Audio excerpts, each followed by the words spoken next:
दोस्तों आज मैं जा रहा हूँ श्री बाबा केदारनाथ के मंदिर और मेरे साथ है मेरा दोस्त राघव। और हम दोनों जा रहे हैं बाबा श्री केदारनाथ के मंदिर के दर्शन करने। और इस वीडियो में मैं आपको बाबा श्री केदारनाथ मंदिर से रिलेटेड सारी बातें बताऊंगा।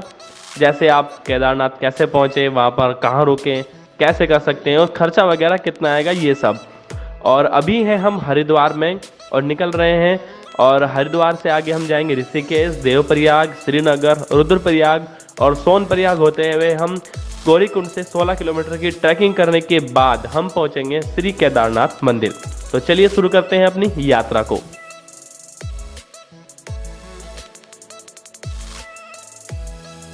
ऋषिकेश से लगभग 4-5 किलोमीटर पहले हम अपनी गाड़ी में 700 रुपये का पेट्रोल डला लेते हैं और अपनी टंकी को फुल करवा लेते हैं। ये हम ऋषिकेश पहुंच चुके हैं और अभी हम हैं ऋषिकेश रेलवे स्टेशन पे। अगर आप बाई ट्रेन आते हैं तो ऋषिकेश तक आ सकते हैं आसानी से। और इसके बाद हम ऋषिकेश से बाहर निकल जाएंगे और आपको रास्ते के सभी खूबसूरत नज़ारे भी दिखाने वाले हैं। दोस्तों आपको बाबा केदारनाथ अगर आना है तो आपको सबसे पहले हरिद्वार, ऋषिकेश या देहरादून ही आना पड़ेगा। केदारनाथ का सबसे नियरेस्ट एयरपोर्ट देहरादून का जोली ग्रांट एयरपोर्ट है। और हरिद्वार, देहरादून और ऋषिकेश से आगे आपको बाय रोड ही केदारनाथ तक जाना होगा। केदारनाथ पहुंचने का सबसे बेस्ट ऑप्शन है हरिद्वार। आप बाय ट्रेन हरिद्वार तक आ जाइए और हरिद्वार से आगे आप बाय बस सोनप्रयाग तक पहुंच जाइए। सोनप्रयाग से आगे गौरीकुंड तक आपको लगभग 5 से 6 किलोमीटर का रास्ता है। उसके लिए टैक्सी लेनी पड़ती है जिसका किराया 50 रुपये लिया जाता है। हम इस वीडियो में भी आपको आगे दिखाएंगे।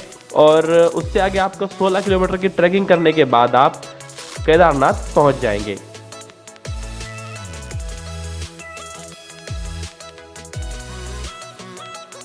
ऋषिकेश से लगभग 70 किलोमीटर का सफर करने के बाद हम पहुंच जाते हैं देवप्रयाग। और देवप्रयाग हम लगभग दोपहर 1 बजे तक पहुंच गए थे। देवप्रयाग एक बेहद ही खूबसूरत जगह है जहां पर अलकनंदा और भागीरथी नदियों का संगम होता है।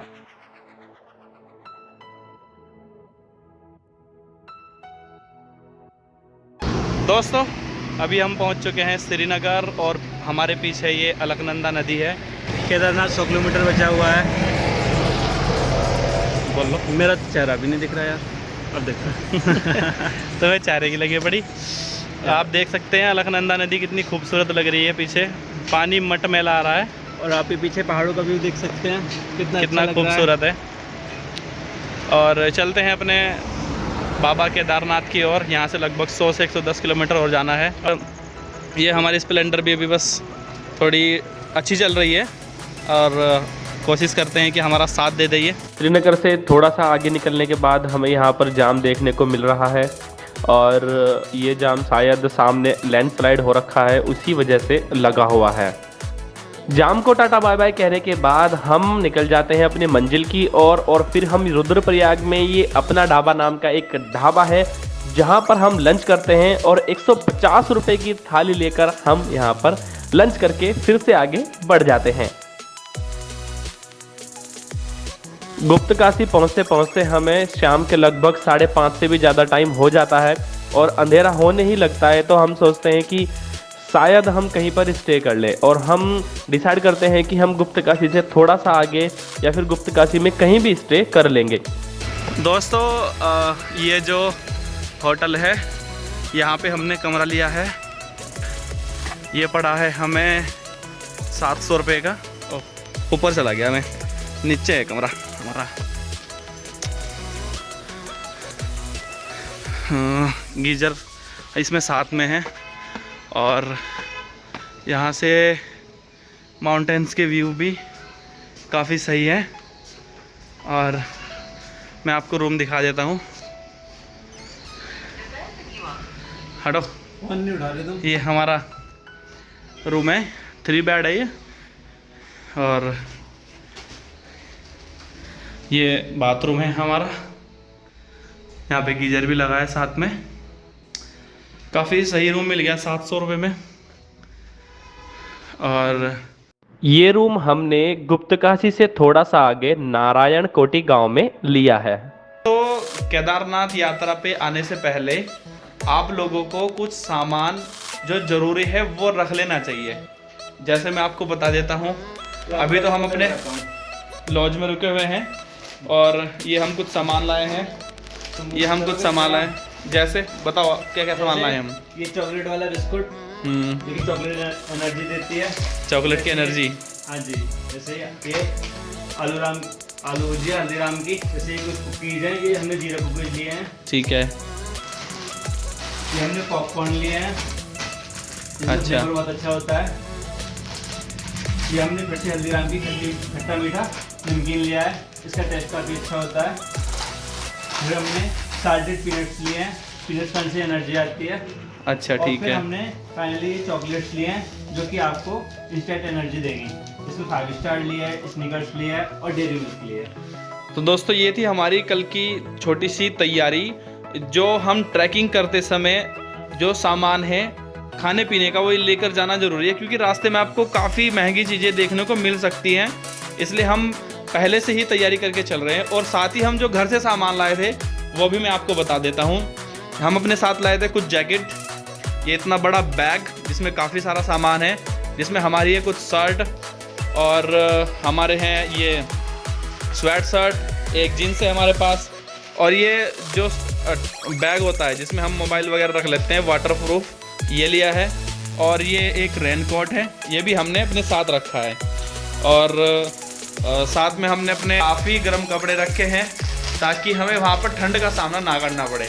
आप केदारनाथ किसी भी टाइम पे आएँ तो आपको ध्यान रखना है कि आपको गर्म कपड़े ज़रूर लाने हैं। और अभी हम थोड़ी देर में खाना खाने के लिए जाने वाले हैं। और अभी हम थोड़ी देर पहले गए थे खाना खाने के लिए, लेकिन वहाँ पे अभी तक खाना नहीं बना था। यहाँ पे पास में ही ढाबा है। हम ढाबे पर आए हैं और हमने यहाँ पर दाल और रोटी मंगाई है, जहाँ पर दाल का रेट 120 रुपये और रोटी का रेट 15 रुपये पर पीस है। और आपको हरिद्वार से सोनप्रयाग तक खाने की कोई भी दिक्कत नहीं होने वाली है। आपको रास्ते में पराठे, चाय, मैगी, दाल चावल, रोटी, सब्जी और जो काफ़ी बड़े बड़े शहर हैं या ढाबे हैं वहाँ पर और भी ऑप्शन खाने को मिल जाते हैं। हम खाना खाकर सो जाते हैं और आपसे मिलते हैं अगली सुबह को। Good night.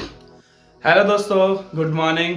अब सुबह के बज चुके हैं लगभग 5:30 और हम उठ चुके हैं और अभी हैं हम गुप्तकाशी में अपने होटल के अंदर।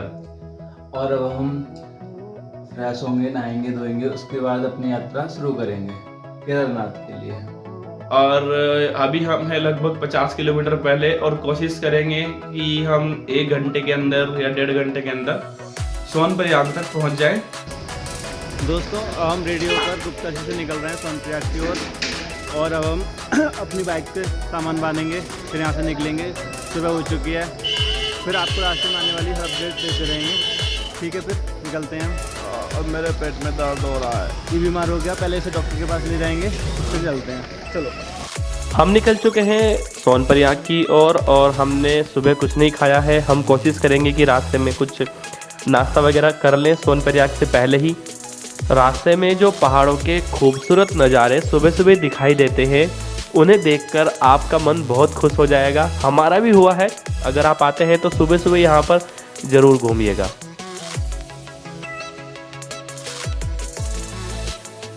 वैसे तो हरिद्वार से सोनप्रयाग तक का सारा रास्ता काफ़ी अच्छा बना हुआ है और काफ़ी खूबसूरत है, पर कहीं कहीं पर रास्ता ख़राब है और काफ़ी रास्ता संकरा भी है, जहाँ पर आपको थोड़ा संभल कर चलने की ज़रूरत होती है अगर आप अपने 2 व्हीलर या 4 व्हीलर से आते हैं तो।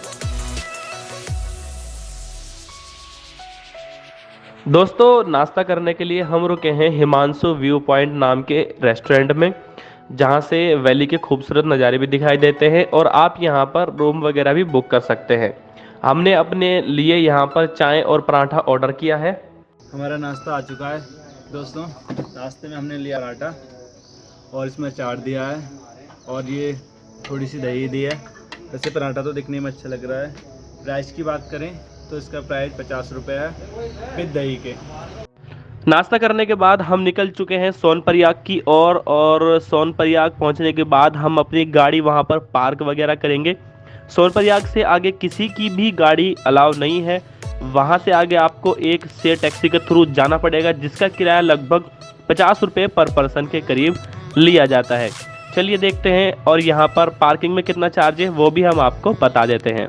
और ये देखिए, ये पार्किंग चार्ज यहाँ दिया गया है, जिसमें बाइक का चार्ज 50 रुपये है, जीप कार का 100, बस ट्रक का 150 रुपये है। पार्किंग में गाड़ी खड़ी करने के बाद हम जाते हैं लॉकर में अपना बैग रखने। लॉकर में बैग का चार्ज 100 रुपये पर बैग पर डे के हिसाब से लिया जाता है और आपको एक स्लिप भी दी जाती है। साथ ही आपको बता दूं कि सोनप्रयाग, गौरीकुंड और ट्रैकिंग वाले रास्ते पे हर जगह आपको इस तरीके की छोटी छोटी डिस्पेंसरीज मिल जाएंगी जहां पर मेडिकल की सुविधा उपलब्ध रहती है। और दोस्तों, अगर आप गौरीकुंड या सोनप्रयाग में नाश्ता या खाना वगैरह करना चाहते हैं तो आप कर सकते हैं। वहां पर इन सभी चीज़ों की अच्छी खासी फैसिलिटी अवेलेबल है। और सामने जो आप इतनी लंबी लाइन देख रहे हैं, ये लाइन जो टैक्सी सोनप्रयाग से गौरीकुंड जाती है उसके लिए लगी हुई है और हमें भी इसी लाइन में लगना है। और जो भी यात्री यहाँ पर यात्रा करने के लिए आता है वो लाइन में लगकर ही टैक्सी को पकड़ता है और उसके बाद गौरीकुंड पहुँचता है और गौरीकुंड से आगे अपनी ट्रैकिंग स्टार्ट करता है। हम लाइन में लग चुके हैं और आप देख रहे होंगे मेरे पीछे कितनी लंबी लाइन अभी और लगी हुई है। करीब 1 घंटा लाइन में खड़े होने और काफ़ी मशक्क़त के बाद हमें ये टैक्सी मिल गई है और टैक्सी वाले भैया ने पूरे ठूस ठूस के टैक्सी में पैसेंजर्स को भर रखा है। और हम जा रहे हैं अभी गौरीकुंड और मिलते हैं आगे आपको टैक्सी से उतर के गौरीकुंड में।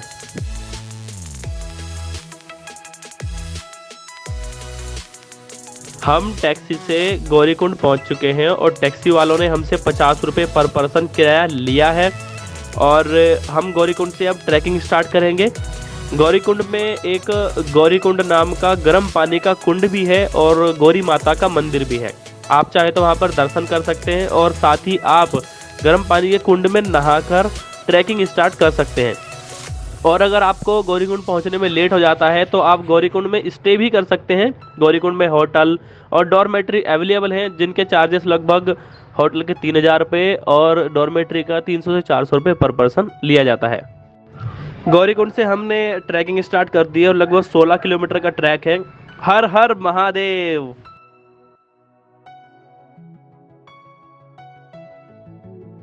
आप चाहे तो गौरीकुंड में घोड़ा, खच्चर, पालकी, पिट्ठू आदि बुक कर सकते हैं, जिनमें घोड़े का चार्ज लगभग 2000 से 2500 रुपये, पालकी का रेट लगभग 4000 से 6000 रुपये और पिट्ठू का रेट लगभग 3000 से 3500 रुपये के करीब लिया जाता है।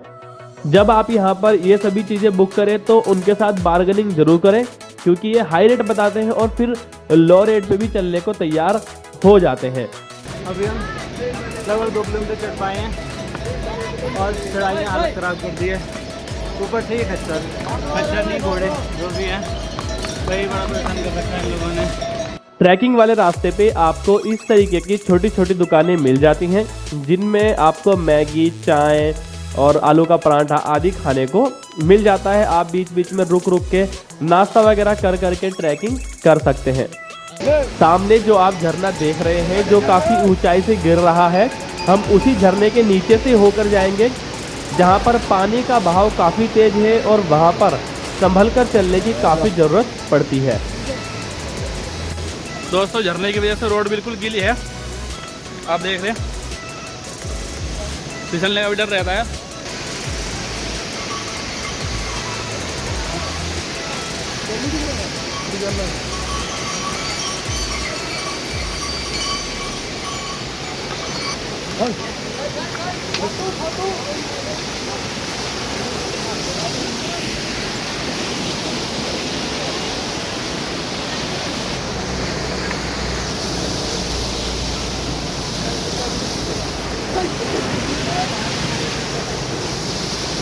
दोस्तों, जगह का नाम तो नहीं पता, पर यहाँ से केदारनाथ अभी 14 किलोमीटर है।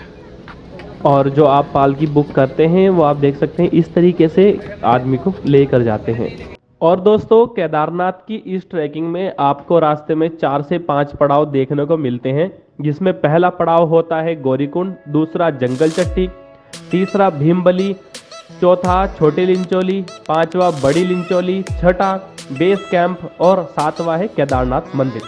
केदारनाथ मंदिर पर जाकर हमारी ये यात्रा खत्म होती है और कहने में ये आ रहा है कि ये यात्रा जो भी हम कहते हैं कि 16 से 17 किलोमीटर की ट्रैकिंग करनी पड़ती है, और जब हम ट्रैकिंग कर रहे थे तो लोग कह रहे थे कि वहाँ पर लगभग ये ट्रैकिंग 20 से 22 किलोमीटर के बीच है।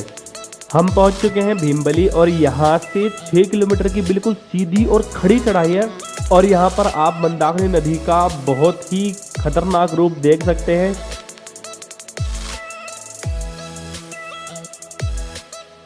दोस्तों हम पहुंच चुके हैं छोटी लिंचोली, और आप सामने ऊपर देख सकते हैं वो बड़ी लिंचोली है जहां पर हमें भी पहुंचना है, और शाम के लगभग 5 बजे से भी ऊपर का टाइम हो चुका है, और शायद हमें अभी रास्ते में ही स्टे ना करना पड़ जाए क्योंकि हम काफ़ी थक भी चुके हैं। हम सुबह 10:30 बजे के चले हुए हैं और चलते चलते हमें अंधेरा हो गया, 7 बज गए हैं, और अभी भी यहाँ से लगभग 3 किलोमीटर दूर केदारनाथ मंदिर है।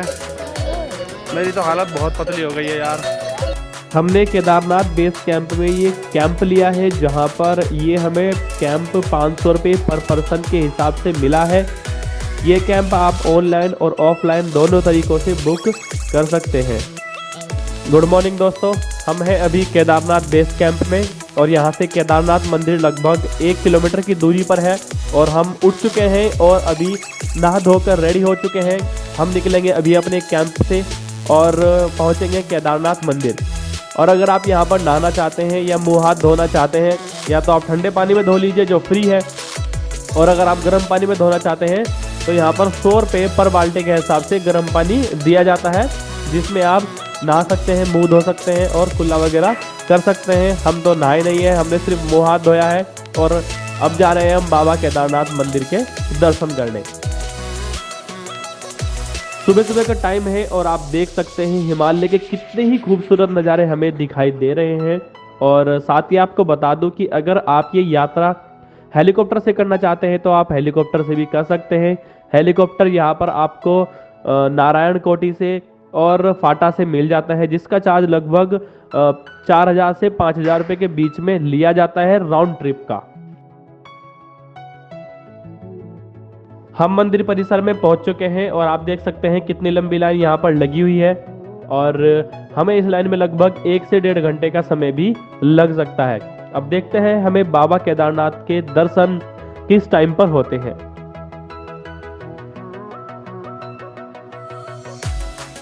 लगभग 2 घंटे लाइन में लगने के बाद हमें बाबा केदारनाथ के दर्शन हो गए हैं और हम दर्शन करके बाहर आ गए हैं।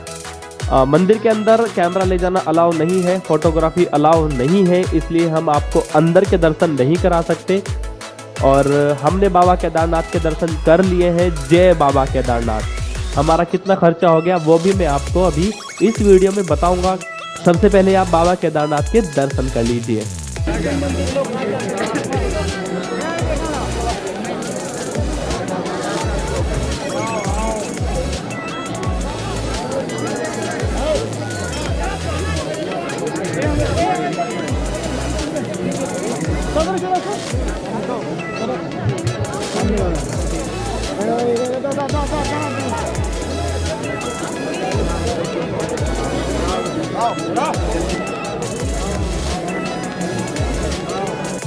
दोस्तों अगर मैं खर्चे की बात करूं तो हम 2 लोग आए थे हरिद्वार से, वो भी हम बाइक से आए थे, जिसमें हमारा टोटल खर्चा हुआ है लगभग 7,500 रुपये के करीब, जिसमें हमने रास्ते में खाना वगैरह खाया और सोनप्रयाग से पहले गुप्त काशी में हमने स्टे किया और फिर केदारनाथ बेस कैंप में रुके और वापस जाते हुए हम गुप्त काशी के पास ही हम रुके थे।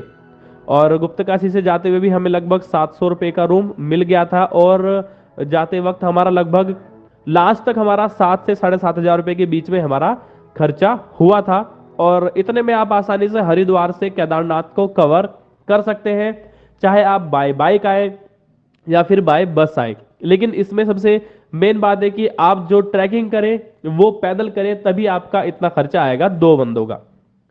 और अगर वीडियो में अगर आपको और कोई सवाल पूछने हो तो आप मुझे कमेंट करके पूछ सकते हैं या मुझे इंस्टा पे फॉलो करके भी पूछ सकते हैं, मैं आपका रिप्लाई जरूर करूंगा। और इस वीडियो में इतना ही। वीडियो देखने के लिए बहुत बहुत धन्यवाद। जय हिंद, जय बाबा केदार।